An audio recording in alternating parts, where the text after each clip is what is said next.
에 대해서 갖는 관념이 전혀 다릅니다. 네. 옛날에는 스승하면 자기보다 많이 안다. 지혜도 더 많다. 이러는데 요즘은 젊은이들이 인터넷 들어가서 자기가 원하는 지식을 얼마든지 얻기 때문에 지식의 양에 있어서 학교 선생보다도 결코 적게 안다고 말할 수 없어요. 예. 그러니까 이 자신감이 있는데 이것이 기성세에 대한 인간적인 불신보다도 이 전체 사회 구조와 이게 바뀌어지기 때문에 기성세대가 그런 젊은 세대에 대해서 성격의 차이라든지 내 말 안 듣는다 이런 걸로 나무랄 수는 없는 네. 큰 흐름의 차이가.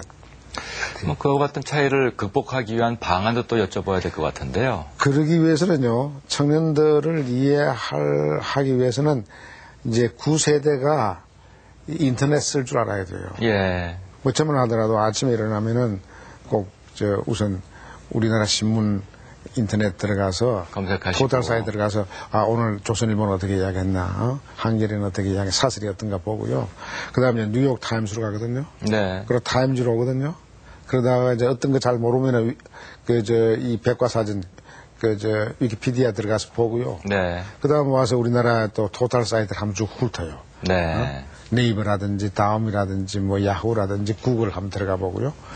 그렇게 한번 쭉 돌아갔다 오면은 이게 젊은이들하고 이야기하기에 좋은 소재들이 많죠. 네.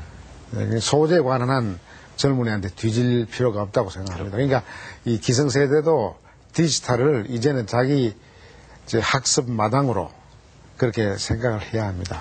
그러니까 문자도 많이 보내십니까? 저는 이제 문자 보내는 데는 이를테면 이제 페이스북이나 트위터, 페이스북은 들어가 있는데 감당을 못 해요. 그게 친구들의 수가 많아가지고 그래서 요즘은 후회를 합니다. 내가 감당할 수 없는 걸 들어가지 않았나. 그러나 이메일은 이제 1대1이 주로 하니까 이메일은 성실하게 하는데 페이스북이나 트위터 같은 소셜 미디어에는 제가 이제 나이도 들고 부지런해야 됩니다. 네. 근데 그거 좀 감당하기 힘들죠. 그러신가요?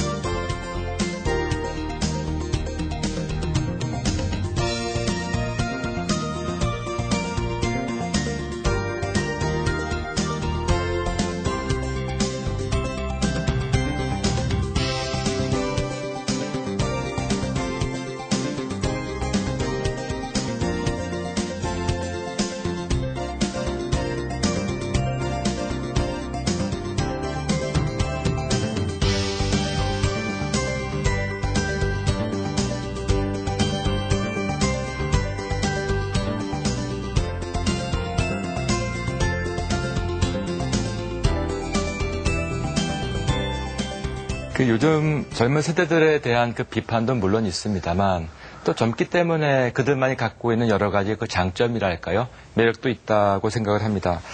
그 연장선위에서 작년에 한국 청년상을 제정해서 이제 시상하신 것으로 알고 있습니다. 어떤 상입니까? 한국 청년상의 뜻은 한국 사회를 바람직하게 변화시키는 비전을 품고 그것을 자기 삶 속에서 실천하는 젊은이를 찾아서 상을 준 건데요. 네. 요즘 이제 젊은 세대는 자기 선배 세대와 달리 아까 이야기한 대로 자기 신변과 조금 떨어져 있다고 생각하는 거대 가치에 대해서는 관심이 좀 없는 것 같아요. 그래서 난 좀 깨우쳐야 된다고 생각해요. 이를테면 왜 우리나라가 분단돼서 억울하게 분단돼서 이게 60, 70년을 살아야 하느냐. 2차 대전 태평양 전쟁은 일본이 일으켰는데 왜 벌은 우리가 받아서 분단이 되어야 하느냐. 네. 독일은 전쟁을 일으켰기 때문에 분단되는 게 마땅한데 일본 사람들이 태평양 전쟁을 일으켰는데 분단으로 벌은 우리가 받았다. 네. 이 억울한 분단에서 고통이 큰데 이걸 어떻게 우리가 평화적으로 민주적으로 해소해야 되느냐. 이런 고민은 요즘 젊은이들은 우리 왕 선생 학생 때 대학생 때 가졌던 그 젊은이의 비전과 꿈과 좀 다른 것 같아요. 그래서 안타까워서 이를테면 우리의 현실이 그러한데 그런 통일과 평화와 또 인권과 이런 거에 대해서 좀 젊은 세대들이 온라인 마당에서 더 많은 관심을 가지고 선배들을 가졌던 그런 용기와 힘을 가졌으면 좋겠어요.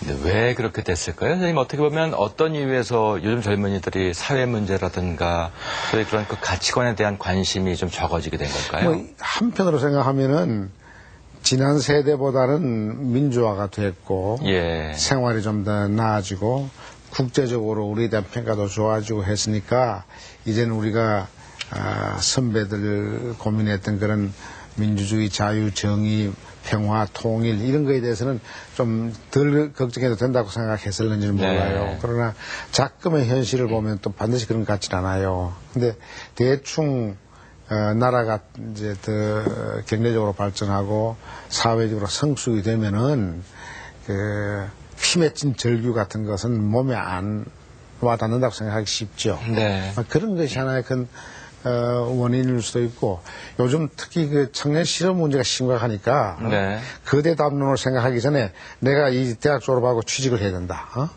이런 압박감들이 있어서 또 거대 담론을 좀 덜 생각하는지 모르는데 지난번 지방선거 때 젊은이가 많이 참여한 거 보면은 이 전쟁 분위기가 나오면은 야 우리 세대 전쟁 나면은 우리 미래가 어떻게 될까 이거는 걱정한 것 같아요. 네.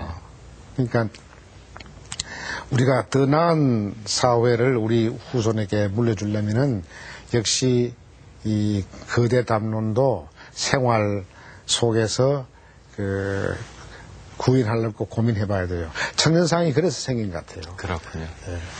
조금 화제를 옮겨보도록 하겠습니다. 그 선생님께서는 초대 2001년도에요. 네. 초대 부총리 겸 교육인적자원부 장관을 역임하셨죠. 네. 그때 여러 가지 그 교육개혁을 시도하신 것으로 알고 있는데 그때와 비교해 볼 때 요즘의 그 교육 환경이랄까요? 교육제도 어떻게 평가하시는지요? 이 굉장히 큰 문제인데요. 제가 2001년 1월 달에 이제 교육부 총리가 됐는데, 그때는 이제 교육을 학교 교육에 한정해서만 볼 게 아니고, 평생 학습 사회가 오니까, 나라의 국력을 더 총량적으로 이제 신장시키고, 정말 세계화 시장이 바라는 창의적인 인간을 길러내기 위해서는 이제 이게 공급자 중심 교육이 아니고 수요자 중심, 수요자가 이게 학습자죠, 학생이죠. 네. 학생 중심의 이제 교육 계획을 해야 되겠다 해서 사실 이것은 1994년 김영삼 대통령 때 나온 교육 계획의 그 기본 틀이 비교적 괜찮습니다. 네. 수요자 중심에서 공급자 중심으로 가는데, 근데 우리가 수요자 중심 그러면은 학생들이 자기가 배우고 싶은 거, 신나게 알고 싶은 거, 이걸 공부하도록 해줘야 되는데, 네. 우리나라, 이 교육은 보통 교육이나 대학교, 특히 보통 교육에 있어서는 이게 어떤 잘못이 있는 거 아니, 말이 수요자지 학교가 원하는